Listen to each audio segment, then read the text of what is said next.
Une délégation du département de la publicité du comité central du Parti communiste chinois a rendu visite au siège de CCTV Afrique à Nairobi.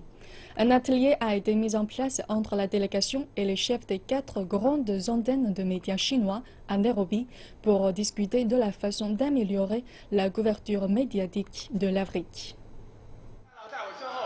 De la galerie au studio, c'est toute une expérience pour les personnes qui viennent visiter CCTV Afrique. Mais pour le vice-ministre Sun Zhijun, c'est une mission qui va bien au-delà. C'est agréable de visiter CCTV Afrique. Nous aimerions avoir des discussions avec les chefs de CCTV Afrique, Xinhua, RCI, China Daily, pour savoir comment améliorer l'influence de nos médias sur la scène internationale. Ces dernières années, à mesure que les relations Chine-Afrique se font de plus en plus étroites, la présence des médias chinois en Afrique est de plus en plus forte. La capitale du Kenya, Nairobi, à elle seule, accueille 4 grandes antennes médiatiques chinoises. Ensemble, elles jouent un grand rôle dans la compréhension mutuelle entre Chinois et Africains.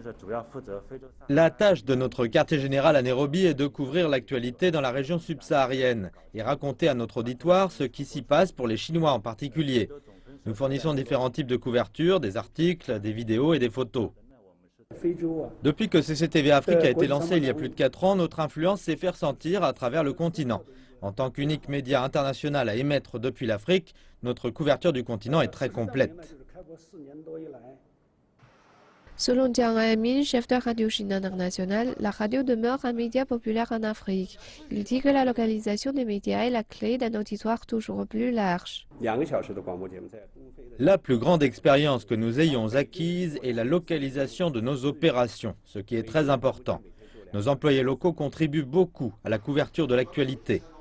China Daily Afrique répète que les médias sociaux sont un outil important pour rester en contact avec les lecteurs. Tout notre contenu est disponible sur notre site web. Nos lecteurs peuvent nous joindre en empruntant différents canaux. De cette façon, ils ne ratent aucun de nos reportages. L'ambassadeur de Chine au Kenya, Liu Xianfa, était aussi présent lors de la visite. Celle-ci constitue la dernière étape d'une tournée de la délégation chinoise en Afrique de l'Est. Elle s'était rendue auparavant en Tanzanie où a été lancé un programme conjoint de couverture médiatique des entreprises chinoises en Afrique par des journalistes chinois et africains. Ils ont aussi pris part au lancement d'un projet de télévision numérique à Kajiado, un village rural du Kenya.